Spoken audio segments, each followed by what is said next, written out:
For Snake and Joey? Let's take a look. Hey, how'd you do?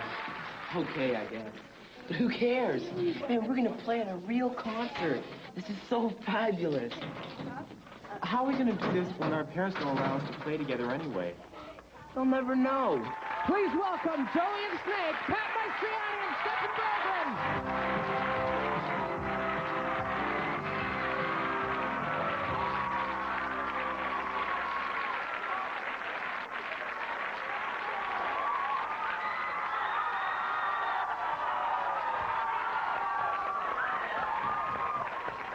Hi, boys. Nice to see you. Thanks very much for coming. Pat, how you doing? Good. How you doing, John? Good. Nice to see you. Why do you think the show is so popular? I think that for the most part, we were just trying to be as real as possible. I mean, we weren't trying to be anything we weren't, and people could relate to that. And the stories were real, and we're honest. Yep. Yep. Pat, do you ever get sick of hearing the words Joey Jeremiah?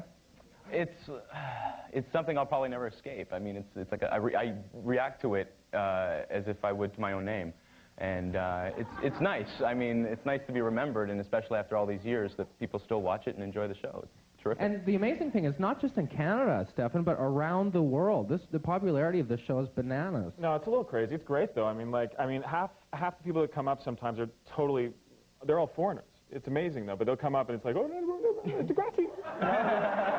That was a really bad foreign accent. I'm sorry about that. Not at all. The nice thing I thought was that Degrassi is still Degrassi in every language. Yeah, but for some reason, in France, I'm called Guy. I don't know why. So I hate to ask this question because it's such the obvious question. Highlights, favorite moments? Boy, we really should have prepared. I know. Highlights, favorite moments. Well, actually, you know what favorite moment for me was when Pat won the Gemini. Oh, you're yeah. so sweet. That was fun. It was incredible that I mean, the show had gotten that kind of exposure and recognition, and the fact that the Academy gave it to me and to us as a show. When you were 16 years old. Yeah. That's amazing. Yeah. No, like, that's not best kid actor, that's best actor. Yeah. In a Canadian show. It's very nice. Thank you. So there are tons of people we'd like to meet, obviously, but quickly, Pat, how old were you when you started on the show? 14. And how old were you when it finished? I'm 21. Yeah? 21. Stefan? 13. And how old were you when it finished? 20. Wow. So those were entirely your formative years on that show. Yeah, pretty much. Our whole teenage years were spent working on a television series. And do you think that's a bizarre upbringing? Not really, actually. I mean, we were talking about this earlier. It's sort of like, it was such a grounded show. Like, they made very sure to keep us grounded. And on top of that, we also had our friends in our regular high schools. You know, we were tutored on set, but basically we're doing high school at the same time. And our friends at school, my friends at least, were just like, whatever, you know. You're on that show, whatever, it doesn't matter. I mean, so. Yeah, baby!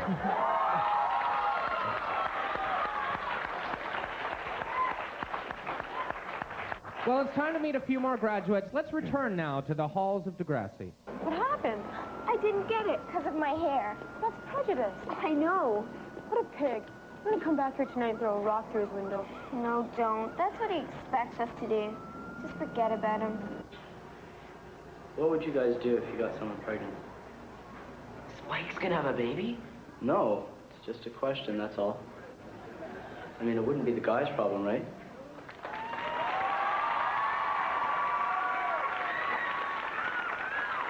Please welcome Spike, Liz, and Shane, Amanda Steptoe, Kathy Keenan, and Bill Parrott.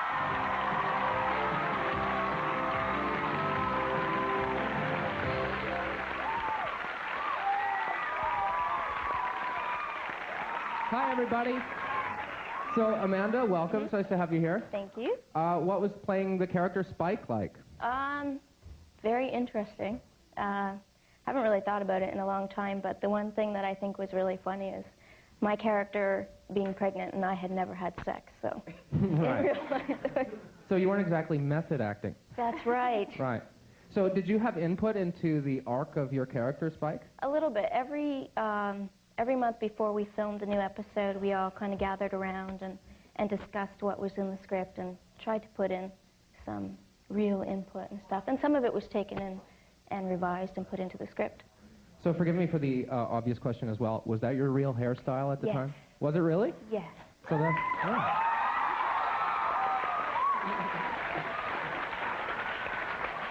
Kathy, how long were you on the show? 5 years. 5 years. Yeah. And how old were you when you started? 14. And to so 19. till you were 19. Again, your formative years on a show like that. What was it like? It was good. It was a great experience. I guess I don't realize how lucky I was back then having that opportunity, but it gave me the opportunity to meet a lot of people, and it was fun. And it was all my high school years, from grade 9 to grade 13, so that was kind of interesting as well.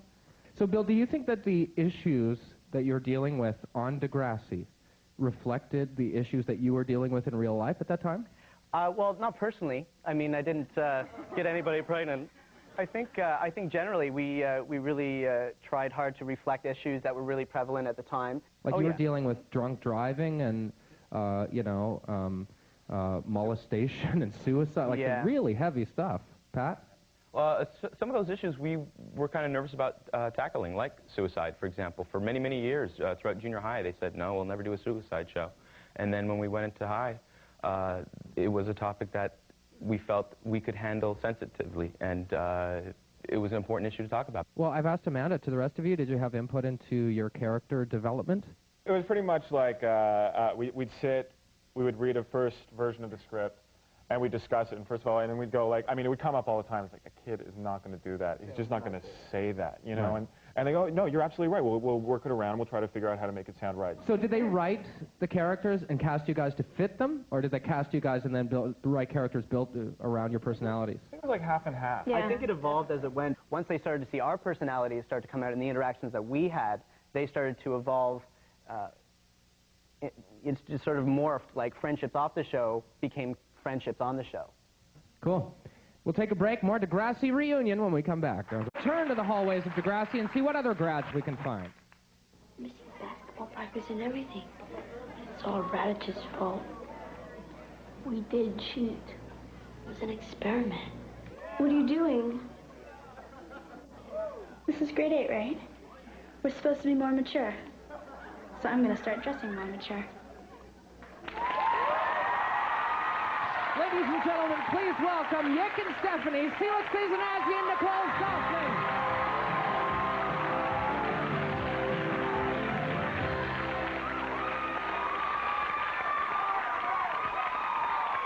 Felix, how are you doing? Good, how are you? I'm very well. Man, you were on the show from way back in the early days. Yeah. How old were you when you started? I was 12. You were 12 years old. 12. And you were on the show till you were how old? 18 or 19, somewhere around there. So how did you like the whole Degrassi experience? Loved it. Yeah? Wouldn't change a day. And are you sick of hearing the word yick? I'm going to be 85, and aren't you that guy? And Yeah. I'll go, get off my lawn, you crazy kid. Yeah? That's what I'm going to say. Hi, Nicole. Hi, Jono. How are you? I'm well. So, Nicole, why did you leave? Why did Stephanie K leave? I mean, I know in the thing it's because her mother won a lottery. I was creatively restless. Right. I had to move on. Is that true? No, it's true. I did have to move on. I was bored, Yeah. which is hard to believe in retrospect. Damn it! So you moved on to a sitcom. Do you regret it? That's actually interesting. the No, way I you're don't. That's banging your silly. head. Regretting things is silly. Right. I had to move on, and I did, and it was fun because I got to do Degrassi, which was shot on film and on location, and then Learning the Ropes, which was a sitcom with, like in this kind of situation. So I got to experience the two setups. Right. It was fun. So Stephanie was certainly one of the more progressive characters, certainly in terms of her style of dress. You know, I don't want to go on record as saying she was a loose woman. But She wasn't! But I do seem to recall her, like, leaving home in a snowsuit and going to class in a thong. Like, was that hard for you, playing a character like that? No, because I was a flirt. Really? But then I grew up because I realized, girls, we shouldn't just value ourselves for our sexuality. Right. See, I remember watching that show and going, damn, I wish chicks like that went to my school. She's hot. which I think is the general impression. So, Selick, what are you up to now? I'm general manager of a restaurant lounge in Vancouver called the Urban Well Downtown. I'm still acting, I'm still trying, so. Right. Well, in fact, several of you are. Show of hands, who's still acting? I know Selick is and Pat and stuff. Wanting to and doing it. Amanda a little bit. So everybody's still. She gig like Jonovision all. Right. So what is it like? I mean, if you have this really incredible gig, which in Canada can be the biggest curse, having a series, and then being off the series by the time you're 2021, is it hard to rekindle an acting career, Amanda? It sucks. Yeah. It's really hard to get back into it because you get typecast as everyone knowing your face, and that's great, but no one wanting to touch you, so. Really? Yeah. Well, that's my experience anyway. Right. How about you, Kathy? Yeah, pretty similar. I found that I took sort of time off from acting and went to study media at school, and I work on the other side. I still work in the industry, but I found that it was sort of having to start at the bottom again and work my way back up. And Bill, how about you? Yeah, I really think Degrassi helped prepare me for doing the behind-the-scenes stuff, which is what I'm doing now. I did a film, the film festival. I shot a documentary, and that was really great. And now I'm sort of more in the writing and directing side. And yeah, I think it's definitely helped prepare me. Yeah. Ladies and gentlemen, I hate to be the bearer of bad news, but of course not all interactions at Degrassi High were pleasant. There were some skirmishes, as we'll see right here. Next time I see that guy, I'm gonna plow him to the ground, no matter where we are. What's fighting gonna prove? I mean, wouldn't it be better just to forget about it? That's easy for you to say. No one's ever called you a nigger. You think it's a joke? You think I'd joke if I had it? I didn't do anything wrong! I was just careless, that's all! Please welcome BLT and Dwayne, Dio Ade, Darren Brown.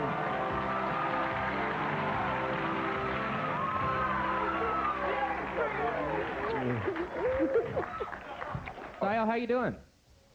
Who, me? Yeah. Oh, I'm cool. So. I didn't mean to pry, I was just asking.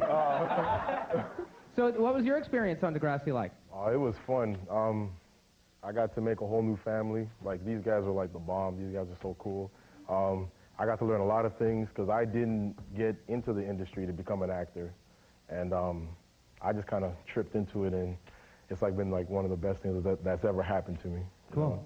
Darren? Yes, sir. How are you? I'm great. Why are you such a bully? I'm just built that way, man. Really? Well, let me ask you this. Did you and Pat get along? Pat and I got along very well, mostly because in order to do the scenes that we did, we really had to trust each other, especially with the fight scenes. If there isn't communication, somebody's going to get whacked, and it's going to hurt. Yeah. So those fight scenes were all choreographed? Yes, as best you can choreograph with, you know, a 13-year-old or a 15-year-old. Yeah. We did get hurt. There's one incident during that scene where I actually did hit him in the face with my knee, and he bled, and, you know. Is that true? On the first take of the morning, I didn't pull my head back far enough in time, and Pat cracked me in the nose, and I bled for most of the day. Wow. So that's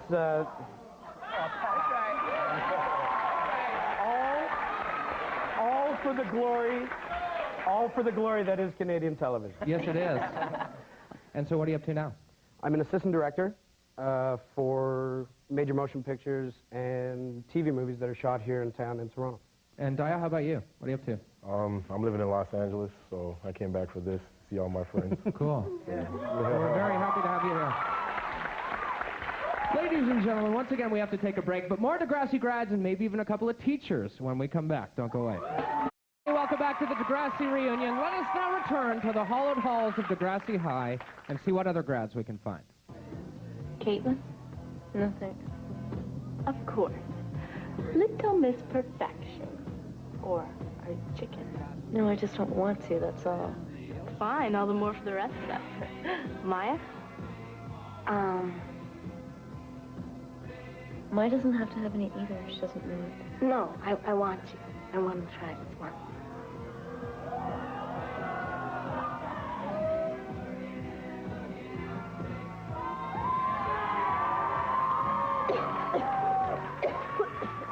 Please welcome Kathleen and Maya, Rebecca Haynes, and Kira Levy.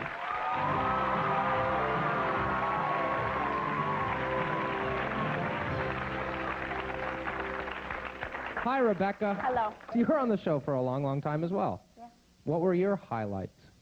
All of the people that I worked with, just seeing them today, it just brings me back that everyone was like my family growing up. You know, these were all like we were all best friends, you know? It's true! Kira, how are you?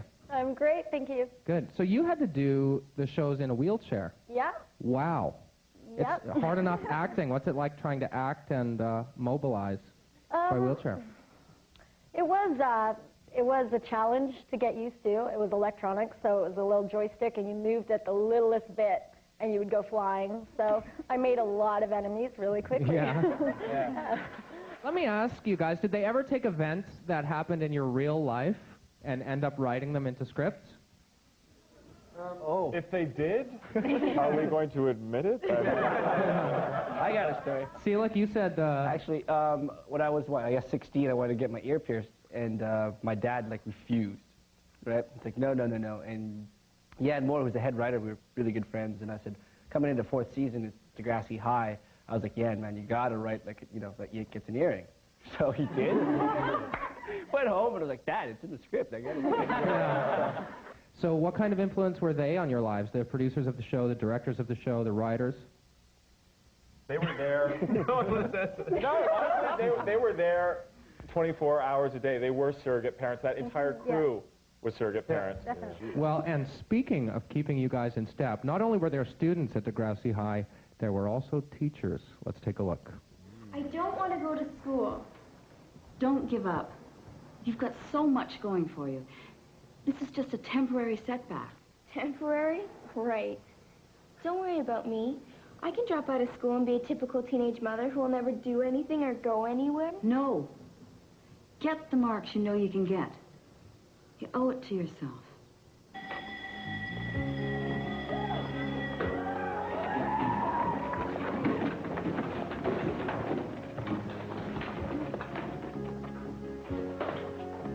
Greetings, scholars. I trust you all remember to bring your malleable little minds with you this year. For those of you who are new, my name is Mr. Radich. Ladies and gentlemen, please welcome Miss Avery and Mr. Radich, Michelle Goodeve and Dan Woods.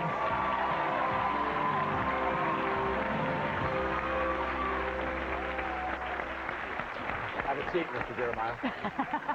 Well, what was it like, we'll start with you, Michelle, being an adult amid a sea of prepubescent exuberance? Well, I think off the top it might have been a little intimidating because they, as a group, used to go to workshops. They all knew each other. And so coming on set, we were kind of like, at the beginning, outsiders. And I don't think I can call you anything other than Mr. Radich. Is that okay? I suspect you're not entirely delighted to hear that. Oh, I loved it. I had a wonderful time playing that character. Getting to play mean guys is the best thing to do as an actor. You know? Yeah. What was it like, your experience in terms of being an adult in a sea of kids? Kind of strange because I had just left theater school a couple of years prior, and you know, normally you expect your first gig, your first significant thing to be in an environment where you're the spear holder and you're looking up to, you know, the big leads at the time. And you walk into this environment, you find out that you're the mentor. No, I didn't want that. Yeah. I wanted to be the other way around. So now that everybody is out on the panel, let me ask you this. I did ask Pat and Stefan, why is this show so popular? How come 8 full years after since it's been off the air, are people still talking, or people still emailing from like 500 countries? Nicole? Ask the audience. I want to know. Yeah. You over here, sorry about your elbow, wanted to say. I believe the show's so popular because Dawson's Creek and Ready or Not, it just focuses on maybe 6 different characters, whereas Degrassi focuses on about 30 different kids. And just like a couple episodes, you don't see Joey or Caitlin, and then focus on Spike, and then 5 episodes later, you go back into their lives. It's just more realistic that way. Cool. Well said. And I think also, if I had to guess, I would say it maybe has something to do with the fact that although the issues were a bit exaggerated in terms of the issues that everyday kids confronted, but there were real people represented. Not everyone was uber foxy. Not everyone You know? I resent that. I think I'm Uber. I think I am Uber Fox. Darren, I said not everyone was. You were a given. But, I mean, everyday kids were represented. Do you think that's why, Amanda? Yeah, definitely. I think it's interesting. I mean, when we first were doing it, Beverly Hills 90210, that was sort of fashioned after Degrassi. And for real? It was. For real. I mean, there was.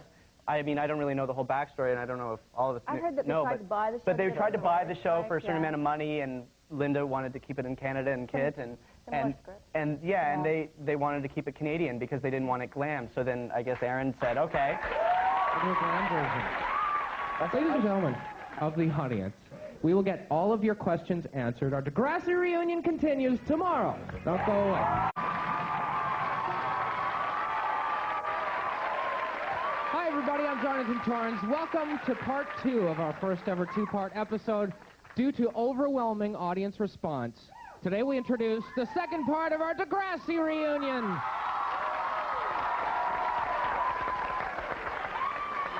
And before we get to audience questions, let's take attendance. With us today, once again, Pat Mastriani, who played Joey, Jeremiah. Stefan Brogren, who played Snake. Amanda Steptoe, who played Spike. Kathy Keenan, who played Liz. Bill Parrott, who played Shane. Rebecca Haynes, who played Kathleen. Kira Levy, who played Maya. Felix Ezanese, who played Yick. Nicole Stockman, who played Stephanie. Dio Ade, who played BLT. Darren Brown, who played Dwayne. Michelle Goody, who played Miss Avery. And Daniel Woods, who played Mr. Radich.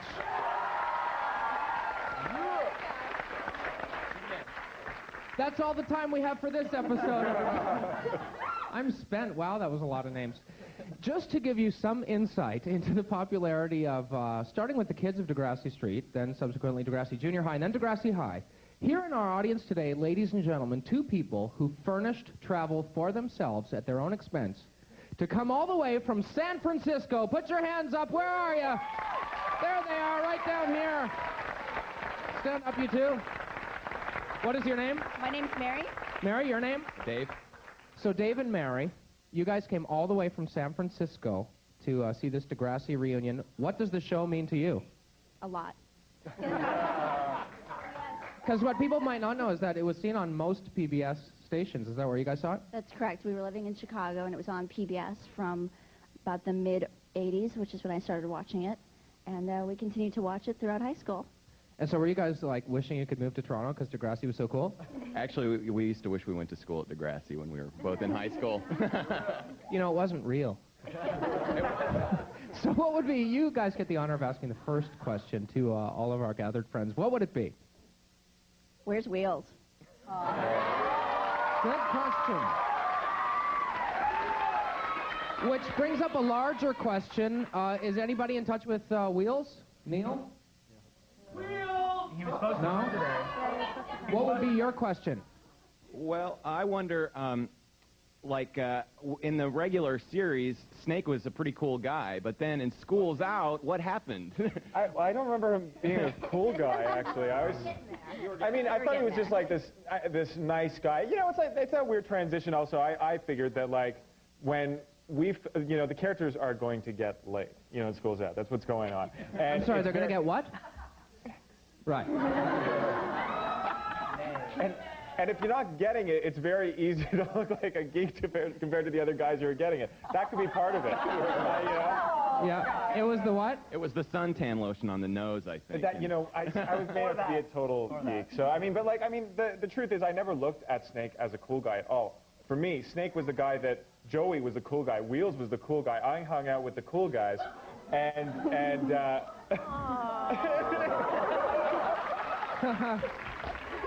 You guys, huge round of applause for our friends from San Francisco. Hands in the air. Who has a question for the Degrassi folks? You, stand up right here. Hi. I'd like to know, Joey and Snake, did you guys actually play your famous song? Because a friend of mine and I covered it a while ago, and we'd like you to come and jam with us. Did you guys actually play instruments like the Zit Remedy? We can't actually play instruments, but we played it. okay, there's quite a long story, but I'll give you the abbreviated version of it. The chords were C, G, and D. 3 chords. They taught us how to play them. Yeah. The lyrics were written by a 13-year-old boy who... you would never know. You would never know. And basically, the gag was that was the only song that they knew and could play. And on their album, it was the Everybody Wants Something, the Everybody Wants Something extended mix, and the extended mix. Right. And, no.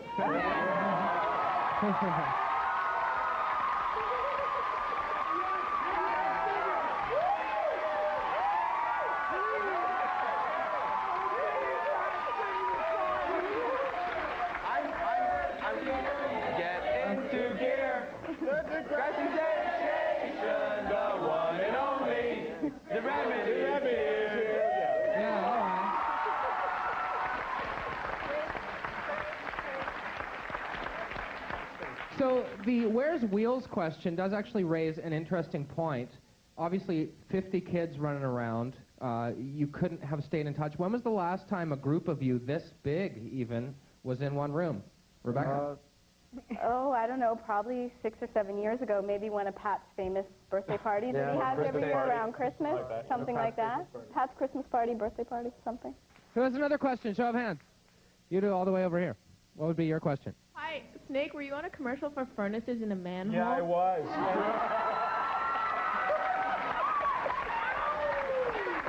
The amazing thing is that I never thought anyone would even know who it was. And I get people, you're in the furnace like all the time now. It's amazing. It's like half a second. It's really weird. Question or comment right here. Okay. This is for Pat. I was wondering if there's any money or convincing you in the episode where you had to streak through the cafeteria. Yeah. Basically, they said, we think that Joey would go to this extreme to get the car that he wanted to. And I had to go with it. I mean, I believed it, and it was funny, and it was a great way to start the season. And it's one of my most memorable moments of the show. And so, were you wearing anything other than the hat? Just the hat. And if I can plug my website real quick, there's a picture of it on the website, and it's www.patmeup.com. Pat me up. We'll take a break. More Degrassi reunion in a minute. Welcome back to our Degrassi reunion. Show of hands in the audience. Who has a question they would like to ask? You do over here. Please rise. What would your question be? Okay, this question is for Amanda. With the hairstyle that you had back in the day, did people treat you any differently as opposed to, like, kids around that, like, time who had less extreme hairstyles? Yeah, well, it's pretty funny because nowadays, you know, blue hair and pink hair is a lot more normal, right, and piercings and stuff. But back in the early '80s, not so many people had any kind of extreme hairdos, and I used to get harassed a lot, especially by security guards and stuff like that. And were you ever just like, for whatever. the love of God, can I cut my hair? But people were so used to seeing it. No, well, you weren't totally into it? well, like later on in the show, yeah, I was getting pretty tired of it. But at the beginning, no one was allowed to touch my hair. Wow. Is that true? Yeah. That was your rule? That was my hair. Look at everybody else. He looks in the back on. Okay, who has another question? You do back here. What's your question? I grew up watching the show. I was just a youngin', and I didn't really have friends of my own, so I considered you guys my friends. And no, seriously, like I really love you guys, and Mr. Radich, I really want you to be my dad.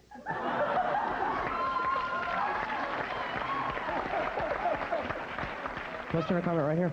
Hi, this is for Stefan. I was just curious to know where the name Snake came from. Now, Stefan, behave yourself. You know the funniest thing is, I mean, we used to go to public schools. Grade 3 kids were asking me that. And I felt like really creepy about it. Because a lot, I mean, obviously there's this connotation like, oh, why is he called Snake? Why is he called Snake? You know, but I honestly, I couldn't tell you, except for the fact that I was tall and lanky. They gave me a choice. They said, Guy? The French-Canadian, okay. Anyway, but yeah, it was either Snake or Slim. And I was like, oh, I'll go with Snake. Give me a cowboy hat. Right here. Oh, look at your shirts. Look at this. Were there ever any off-screen romances? And what was with Joey's hats? Which one do you want to tackle first? Let's answer Joey's hats first. What's with Joey's hats? The hat was my idea. I just want you to know that. Is that true? Yes. I was into fedoras. I was into vintage clothing. I still am. Just fedoras. I don't know. It just stuck. I mean, it started out with a beret, and then it went to a fedora. It was a beret? It started out as a beret very, very early on. That wasn't my idea. And then a fedora, and it stuck. I mean, I asked season after season, can I please do a scene or an episode without the darn hat? And they wouldn't let me. So I eventually gave into it as it being his shtick, his sort of calling card. Right. And I embraced the hat. I Well, let love me the ask hat. you, where is the hat? The hat I burned. Is that true? There were many hats, and I burned the red one that was probably more prominent. There were many hats? Many hats. That's like learning there were 10 dogs that played Lassie. Or, yeah, 10 General Lees from, the Dukes of Wow. Hazzard. It's the same thing. And I still have one of them tucked away somewhere. Right. Somewhere you will never tell. Okay, well, that was the part 2 of the question. What about romances? Ooh. Kathy? Amanda? Well, I think Ms. Avery wanted actually to run away with Joey Jeremiah, but his mom heard about it and said no. You're talking characters. We're talking people. There was like, I mean, we were in high school, so some people were dating people in high school, and some people dated on the show, and I don't even know if it was dating, but I mean, we were in the age group where we were all sort of like running around and like, Pat would come to parties at my high school, and vice versa. Like we would hang out, so like either you met someone, through the friends or so forth, but once in a while maybe 2 people hooked up. Nice. You have a question right here. Hi, I was wondering if any of you have any like special talents that you want to share, like dancing or anything. I tap dance. I love tap dancing. Really? Kira, you're saying you do as well? I'm a singer. I have a band called Psycho Key, and we have a CD. Wow. She's got a good voice. She can sing? What is the band called? Psycho Key. Yeah. And is that what you're doing full time now? That's my main focus. I'm also one of the new voices on Much Music. Oh, wow. Which is really cool. That's amazing. There's another question or comment. You do all the way over here. What would be your question? Nicole, I want to know what happened to the tube top. I autographed it, and it was auctioned at a charity auction. Whoa. Question or comment right back here. Stand up. Yeah, Stefan, how did the Scratching Post video come about? Well, I'm friends with the director, and I know Nicole from Scratching Post, and they were talking. The director's a good friend of mine, and they were talking about how they wanted to do like a sort of jokey, psycho fan thing, and he said, "Hey, do you want to do this?" I was like, "Yeah, I like the band. What the hell?" It was like sort of a favor, but I wanted to do it because I really like the band. So. Right. Yeah, they're great, and former guests of ours as well. Stand up. What would be your question or comment for the Degrassi gang? I just wanted to know if you had any embarrassing moments, like on or off the set. Dio, your hand went up immediately. Yeah, when Michelle threw milkshake all in my face. That was not fun. No? Because we did it over and over and over again. Darren, your hand went up too? Well, yeah, when Pat and I shot the last scene of Bad Blood, we had been working. See, on the show there was a plot and a B plot, sometimes a C plot. That was a 2-part episode. By the time we got to the second week of shooting the 2-part episode, there was no more B and C plot to shoot. It was Pat and I for a couple of days. And we worked really hard for a couple of days, and by the time we got to shoot the last scene, of course we shot it last, we were goofy. Yeah. Oh, you guys were punching. Yeah, we could not keep a straight face throughout that. It's like the most important dramatic scene, whether I give him the money or not. And literally, in between takes, in order not to laugh, I can still break him up by doing this. We were punching a brick wall so that we would concentrate on the pain in our hands, so that we could do the scene and play it straight. Because it was scene. We very rarely made it through a full take of that last thing. The editors did a lovely job. That's right. Oh. Wow. Question or comment right here. Wait, I had a story. I'm sorry, Nicole. You wanted to add. It would have been the time that Kathy sold me oregano. Oh, yeah.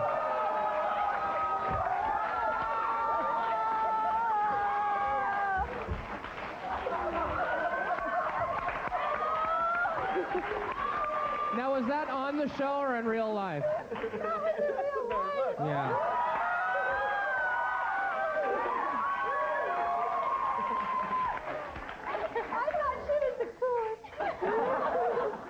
Question or comment right here.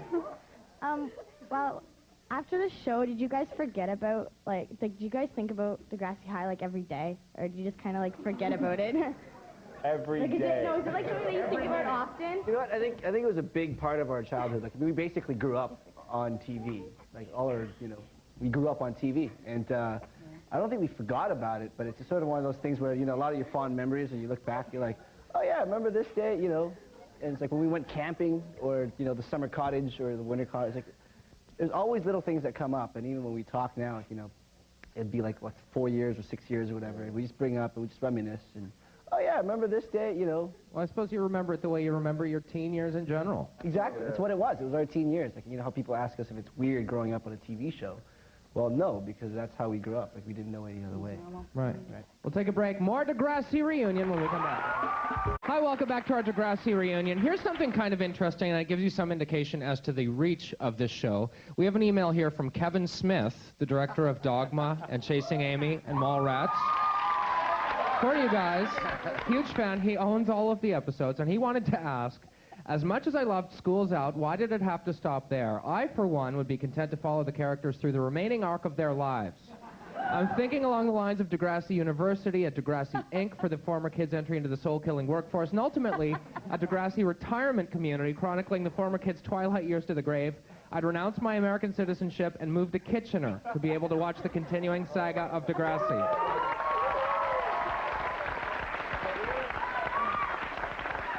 Well, if Kevin's interested, he should call our people. I think we're all available. We could probably set it up. I could fit it in. But. Right. It does actually raise an interesting question. Pat, starting with you, where do you think your character would be now? Balding. Just 24 hours a day, just bowling. Standing in front of the mirror. Now, the 5-pin or the 10-pin, you think? Yeah. You know what, it's so hard to say, because they really could do anything with these characters. They're so diverse, and they're so interesting. Any of these characters could be doing anything at this, if we were to do, a reunion special or something. So, I don't know how to answer that. But, Stefan, you play one guy for so long, you must have some idea. You know what, I think I have an idea. I think he'd be a lawyer with substance abuse problems. I think that's where it was going. So, that could be... That's your gut feeling? Yeah. All right, Amanda? Kathy and I discussed that, we'd probably be in the music industry somehow. Yeah, I'd say that's totally true. Bill? I think my guy was still recovering from some, mental handicap. Rebecca? Well, Kathleen was such a witch, I think she would have succeeded Mr. Radich and become the evil teacher of Degrassi. Kira? Maya, probably still hanging out with Caitlin, and they did the Maya book, and they put Maya working in a restaurant. She finally gets a boyfriend, so hopefully it would go that route for Maya. Yeah. Right. Felix? I don't know. Snowboarding dude at Whistler or something? Right. Nicole? Nicole, what do you think Stephanie K would be doing right now? I was trying to think about that, and I came up, she was going to a private school. She went off to a private school, so maybe and she was very manipulative. She really liked to manipulate people. She was a good person, but she could be very manipulative. So I was thinking law or politics but corrupt, definitely corrupt, but professional. Dial? BLT? What would he be doing? He wouldn't be making BLT sandwiches, but he'd probably be a big star in Hollywood with Will Smith, just hanging out, chilling. Right. Yeah. Darren? Well, Dwayne would be dead. Which is sad but true. Or dead or dying.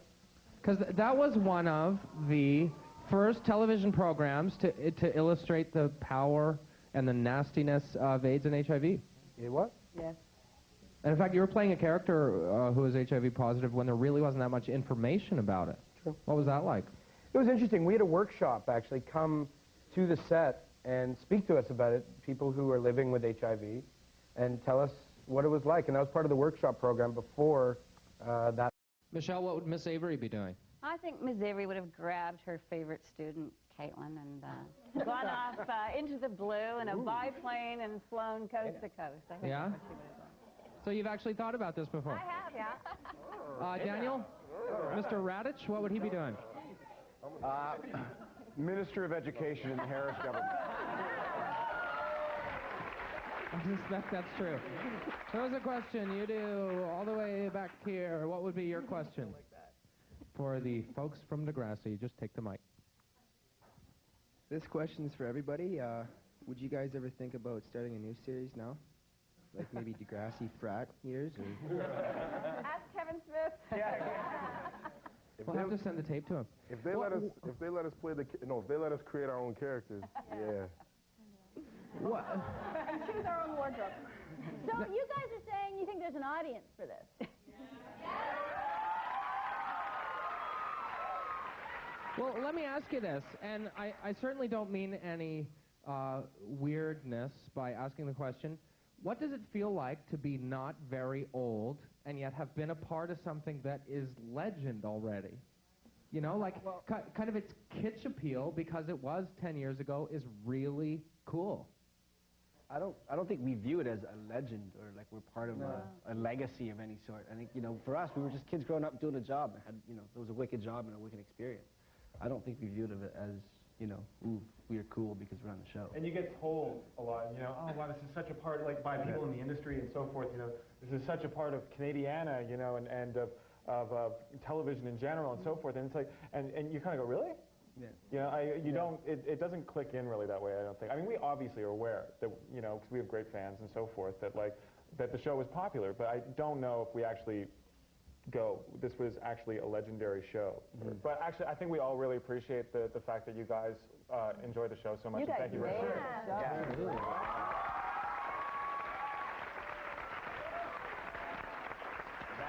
And when I say that the demand for this show was overwhelming, in the first time in our history, there are like almost 90 people sitting outside the studio watching it on monitors who could not get in the studio. The response was so overwhelming. So before we go, I just want to thank all of you for all of the years of entertainment that you've given us. I think that's a very special gift.